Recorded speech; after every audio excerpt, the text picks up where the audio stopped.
다 같이 오직 주의 말씀은 세세토록 있도다 하였으니 너희에게 전한 복음이 곧 이 말씀이니라. 아멘. 오직 예수님, 예수 그리스도의 은혜와 평강이 여러분의 영육간에 가정에 하시는 일에 충만하시기를 축원드립니다. 오늘 이 본문의 24절, 25절 보면요, 모든 육체는 풀과 같고 그 모든 영광은 풀의 꽃과 같으니 풀은 마르고 꽃은 떨어지되 오직 주의 말씀은 세세토록 있도다 하였으니 너희에게 전한 복음이 곧 이 말씀이니라. 이렇게 말씀하십니다. 이 윗부분은 바로 이사야서 40장 6절 8절 말씀을 인용한 것입니다. 여러분은 어떻게 생각하십니까? 모든 육체는 풀과 같고 그 육체가 누리는 모든 영광은 풀의 꽃과 같습니까? 예, 꽃은 떨어지고 풀은 시들고, 하지만 하나님의 말씀은 영영토록 있다라고 이야기를 하십니다. 그리고 그 하나님의 말씀이 다름이 아닌 우리에게 전해진 예수 그리스도의 복음이라고 오늘 이 본문에서 분명히 말하고 있습니다. 바로 우리 예수 믿는 사람들은 바로 이 복음을 믿는 겁니다. 예수를 믿는다는 것은 복음을 믿는 거예요. 그럼 복음은 뭐냐? 여기에 복음이 뭐냐? 바로 예수님께서 우리 죄를 대신하여 죽으시고 장사 지낸 바 되고 3일 만에 부활하셨다는 것이 바로 복음입니다. 좀 더 확장하면은 우리를 데리러 다시 오신다라는 것이 복음입니다. 이 복음을 온전히 믿는 사람은 어떻게 살아갈까요? 당연히 복음에서, 성경에서 하시는 말씀대로 살아갈 것입니다. 특별히 오늘 이 베드로 사도께서 이 말씀을 하시면서 우리에게 몇 가지, 여기 보면은 하라 이런 말 있잖아요. 이것은 우리에게 명령하는 겁니다. 명령하는 것을 한번 살펴보시겠습니다. 결국 뭐냐 하면은 우리가 살아가는 이 세상의 유한성을 이야기를 합니다. 그리고 하나님 복음 또는 하나님의 나라의 영원성을 이야기를 합니다. 두 가지 대비되는 것이 있는데 우리는 이미 하나님의 영원한 것을 소유했습니다. 소유한 우리가 이 땅에 살아갈 때 어떻게 살아가야 되는가? 바로 우리 육체는 마치 풀과 같고 우리 자신이 누리는 모든 영광은, 이 땅에서의 영광은 그 풀에 피는 꽃과 같다는, 그리고 화무 11홍이라는 말이 뜻이요, 10일 가는 꽃이 없다라는 거예요. 결국 꽃은 시들고 지고 풀은 마르고 사라져버리는 거예요. 우리의 이 땅에서의 삶을 이렇게 비유합니다. 이렇게 비유하고, 하지만 상대적으로 영원한 것이 있다. 그것이 바로 하나님의 말씀이고 그 말씀이 우리에게 증거된 복음이다. 또 우리가 믿고 따르는 복음이라는 말씀을 하십니다. 자, 이렇게 이제는 예수 그리스도로 말미암아 새로운 신분을 얻은 우리는 어떻게 살아야 될까요? 자, 오늘 14절 보십시오. 너희가 순종하는 자식처럼 전에 알지 못할 때에 따르던 너희 사욕을 본받지 말고. 자, 먼저 우리가 예수를 알지 못하던 때에 따르던 우리의 욕심을 본받지 말라라고 얘기를 합니다. 여러분들 다 예수 믿는 분들이고, 저는 또 여러분들은 기도도 뜨겁게 기도하는 분이고, 특히 성령님의 인도함을 받아 기도하는 분, 바로 성령의 사람이라고 저는 확신합니다. 자, 그러면은 여러분은 성령님의 사람입니다.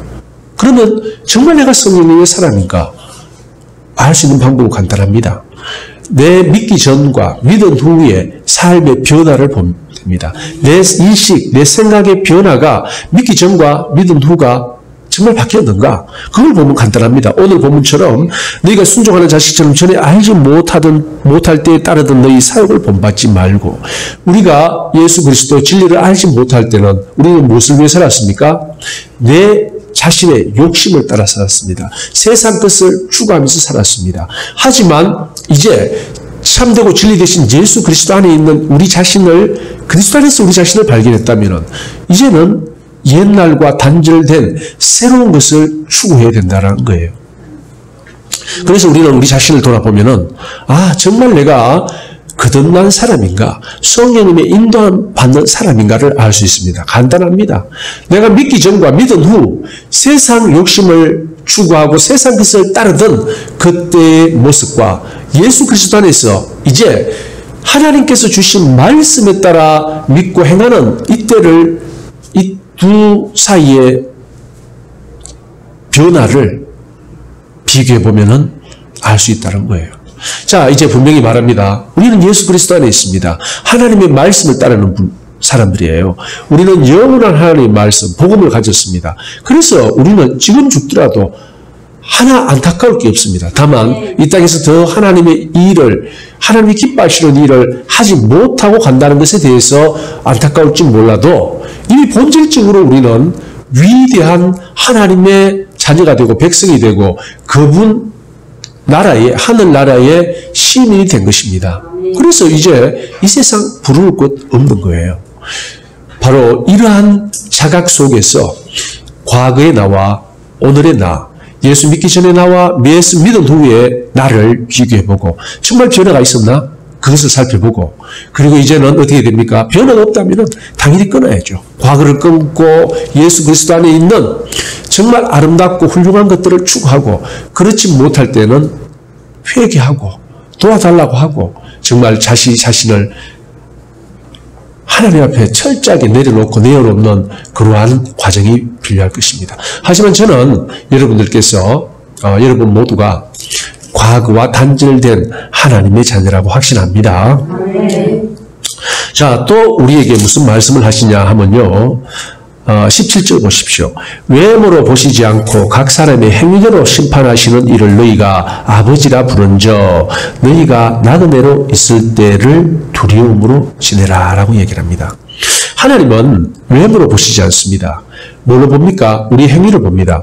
우리의 내면을 바라보시며 내면에서 나온, 그러니까 말씀에 순종함으로써 나온 우리 행위를 보시는 것이 바로 하나님입니다.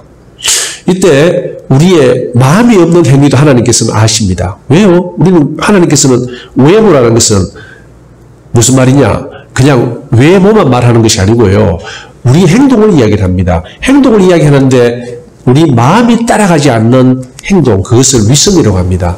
특히 예수님 때에 서기관과 바리새인들이 위선자들의 대명사였어요. 왜요? 하나님의 말씀을 맡은 그들이 지도자 행세를 하면서 어떻게 해야 돼요?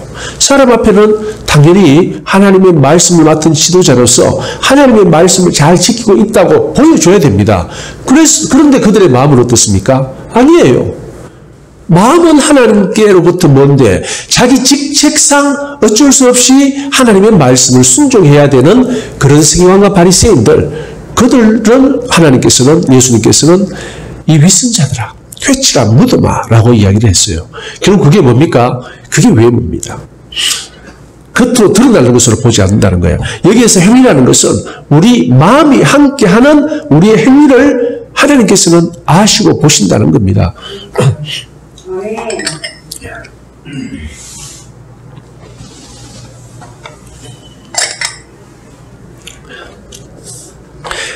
그렇습니다. 하나님께서는 다 아세요. 우리가 그러한 하나님 앞에 살아갑니다. 그러한 하나님 앞에 항상 벌거벗은 듯이 우리는 서 있는 게 우리 인생의 본질의 모습입니다. 속일 수가 없고 숨길 수가 없는 게 하나님 앞에 우리의 모습이에요. 그럼 어떻게 해야 됩니까? 오늘 여기 나와 있듯이 나그네로 있을 때에, 나그네라는 것은 바로 이 땅에서의 삶을 얘기를 합니다. 왜 나그네입니까? 여기가 우리의 본향이 아니기 때문에 그렇습니다. 여러분의 본향이 뭡니까? 에베소에서 말하듯이 창세 전에 예수 그리스도 안에서 이미 여러분은 계획되어 있고 예정되어 있었습니다. 바로 하나님께서 원래의 여러분에게 주기로 약속한 그것이 여러분의 이 나그네의 삶은 바로 우리가 이 땅에서 살아가는 삶을 나그네 삶이라고 성경은 이야기를 합니다. 그러면 이 나그네 삶을 어떻게 지내야 됩니까? 오늘 본문과 같이 두려움으로 지내야 됩니다. 왜요? 우리가 이 땅에서 어떻게 살아가냐에 따라서 우리의 삶, 바로 우리의 행위대로 우리는 받을 것입니다. 심판받는다는 거예요. 계시록에 보면은 심판할 때 보호자 앞에 두 책이 있습니다. 책들과 책이 있습니다. 책들과 책. 그런데 이 책은 뭐라고 하느냐 하면 바로 생명책이라고 얘기를 합니다. 누구든지 이 생명책에 기록되지 못한 사람은 충분히 할 수 없습니다. 그리고 이 책들에 기록된 건 뭡니까? 바로 우리의 행위록입니다. 이 행위록은 뭡니까? 우리가 이 땅에서 정말 하나님을 사랑하는 마음으로 기뻐하며 즐거워하며 행했던 그 모든 것들은 기록되고 또 그렇지 않은 모든 것들도 기록됩니다. 그리고 우리가 그 행위대로 우리가 받게 된다는 거예요. 우리가 공의의 하나님 또는 정의의 하나님이라고 얘기를 합니다. 바로 정의라는 것은 자기가 행한 대로 갚아주는 거예요. 그래서 바로 이 행위대로 갚아준다. 이 말씀이 정의의 하나님을 표현하고 있는 것입니다. 자, 그리고 또 계속해서 우리에게 또 당부하시는 말씀이 있습니다. 22절 보십시오. 너희가 진리를 순종함으로 너희 영혼을 깨끗하게 하여 거짓이 없이 형제를 사랑하기에 이르렀으니 마음으로 뜨겁게 서로 사랑하라. 마음으로 뜨겁게 사랑하라. 누구를 사랑하라고요? 형제를 사랑하라. 우리는 아버지가 한 분입니다. 북한의 주민들도 아버지 김일성이라 하죠. 자기 아버지 한 분이에요. 완전히 그래서 그것을 유사 종교 체계를 합니다. 우리도 아버지가 한 분이에요. 누굽니까? 하늘 아버지. 거룩한 창조주 하늘 아버지께서 우리 아버지입니다. 그래서 우리는 주기도문으로 기도할 때 하늘에 계신 우리 아버지요. 바로 우리 아버지예요. 우리 모두의 아버지예요. 그러면은 우리는 뭡니까? 그 아버지의 자녀고 형제 자매들이라는 겁니다.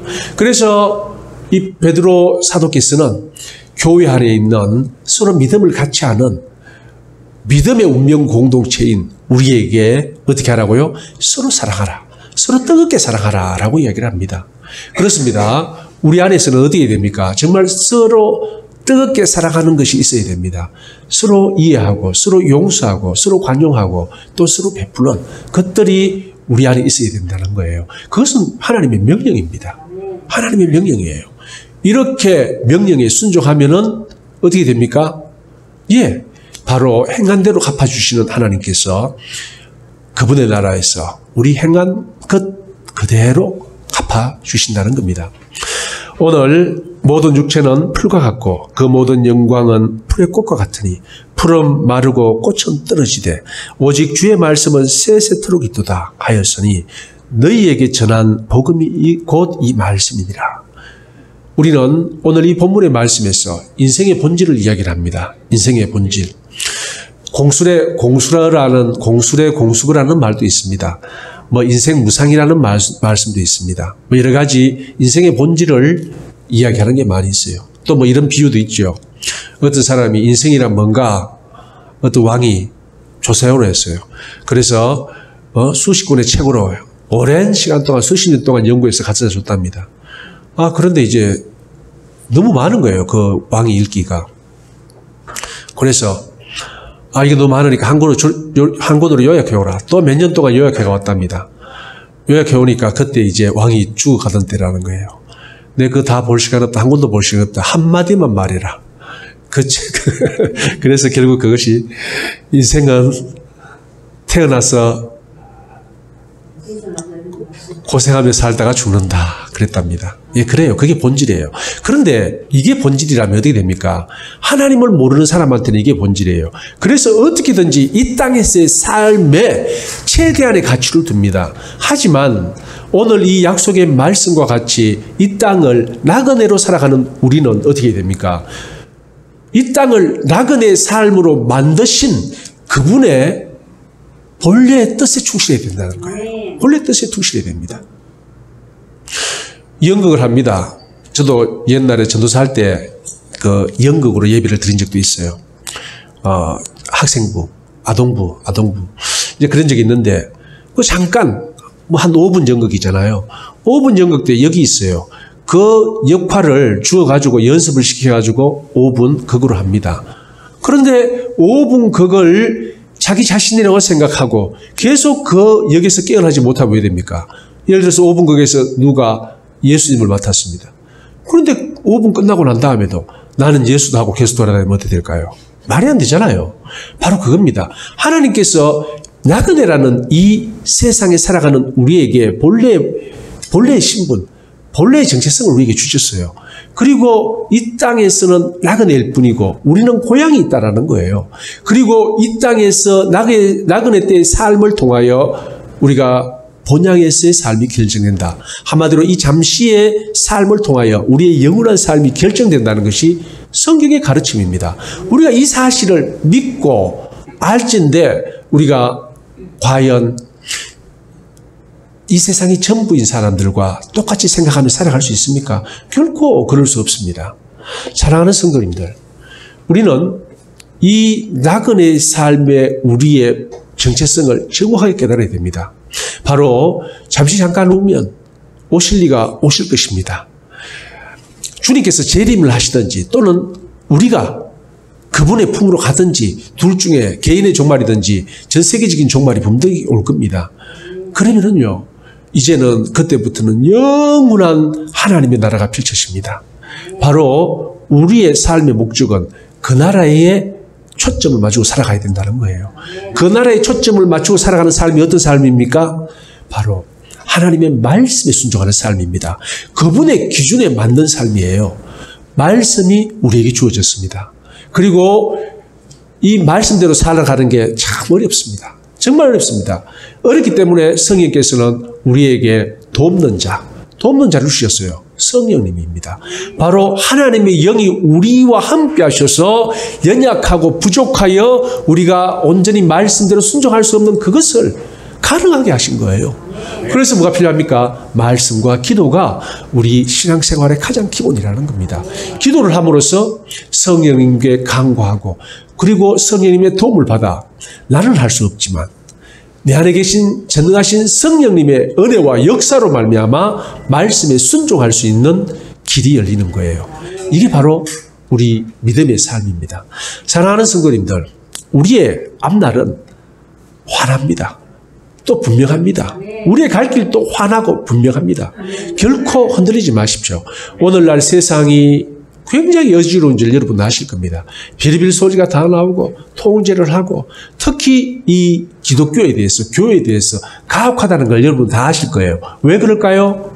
이유는 간단합니다. 이 진리를 모르는 사람들은 이 진리를 가진 사람을 싫어합니다. 자기들은 이 세상이 전부입니다. 그래서 맞지 않는 거예요. 그래서 미워하고 싫어하고 그리고 어떻게든지 교회를 없애려고 하고 파괴하려고 하고 그러는 것이 그들의 본성이에요. 하지만 우리는 압니다. 이 세상이 전부가 아니라는 것을. 그리고 그들의 앞날에 무엇이 있는지를 우리는 분명히 압니다. 사랑하는 성도님들, 오늘 본문의 말씀과 같이 모든 육체는 풀과 같습니다. 정말 한편의 시같이 아름다운 구절인데요. 그 모든 영광은 풀의 꽃과 같습니다. 풀은 마르고 꽃은 떨어지되 오직 주의 말씀은 세세토록 있도다. 바로 이 말씀이 우리에게 전해진 복음인 것입니다. 예수 그리스도 복음 안에서 하나님의 능력으로 세상을 이기고 천국을 소망하며 하나님의 영광을 드러내는 주의 자녀 다 되시기를 예수님의 이름으로 축원드립니다. 할렐루야. 아버지 하나님 감사합니다. 전능하신 아버지 하나님을 찬양합니다. 우리 사랑하는 예수로교회 모든 가족들 주님 힘주시고 능력 주시옵소서. 성령 충만함을 허락하여 주시옵소서. 그래서 하나님의 말씀에 순종하며 말씀을 따라가고 또 말씀대로 살아감으로 말미암아 하나님께 영광 돌리는 우리 모든 가족들 되게 하여 주시옵소서. 예수님 이름 받들어 기도드리옵나이다. 아멘.